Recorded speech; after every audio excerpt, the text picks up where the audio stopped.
crazy speech, Sam, and I welcome you not to make his speech.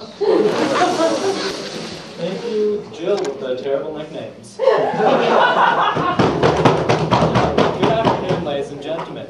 So far we've heard some interesting things from side proposition on their extension. So what they've really been telling you, ladies and gentlemen, is that the current system works perfectly fine. And in fact, the current system is the only way that we can keep the people from rising up in some sort of revolution, because not everyone gets health care.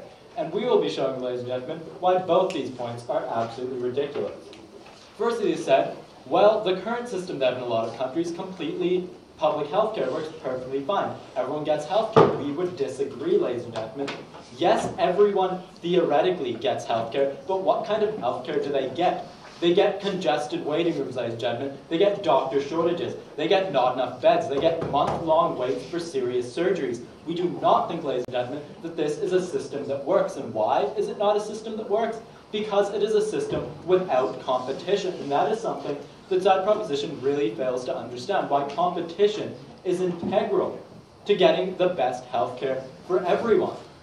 We look at the words of Adam Smith, the founder of modern capitalism.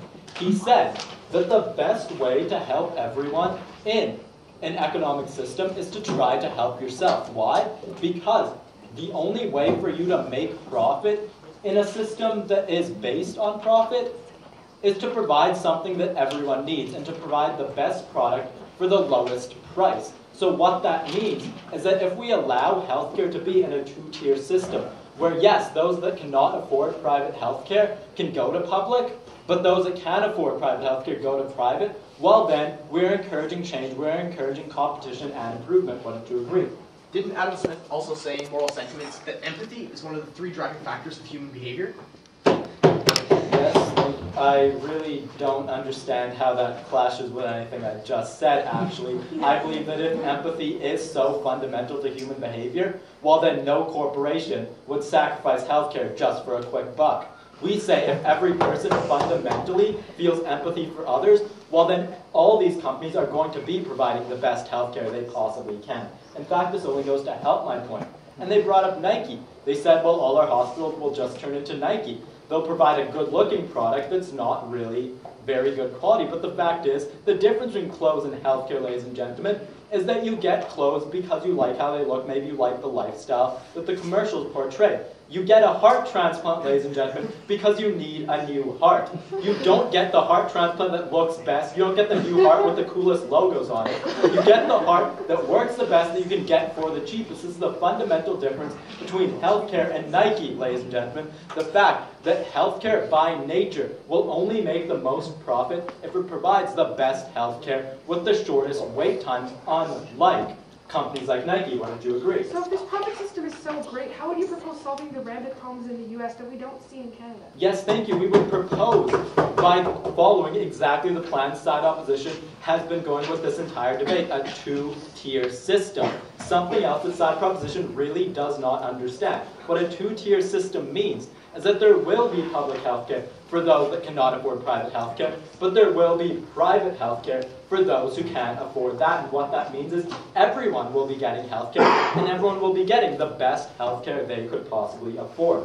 And this is really something that people do, that the people on side proposition really do not seem to understand. And they said, well, it helps society if we ban private health care because everyone needs health care. We would disagree, ladies and gentlemen. Yes, everyone needs health care, but we also believe that everyone should get the best health care that they can possibly get for themselves. And we believe the best way to do this is to have a system in which everyone can choose which health care they get, not a system in which there's only one choice, the government monopoly. And that brings me to the extension on side opposition. Why government monopolies harm the doctors, because the fact is, ladies and gentlemen, this is a group that has been entirely untouched in this debate so far. We really feel this is a group that is very important because it is on their backs that the entire medical system rests.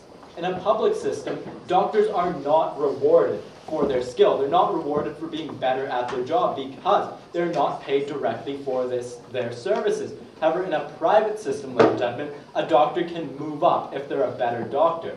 a doctor can make more money if they're better, and a doctor has incentive to be the best they can be at their job. We look at countries that don't have privatized healthcare, and what happens? Well, there are extreme doctor shortages, and there are brain drains to countries that do have private healthcare because these doctors want to go to the best possible system.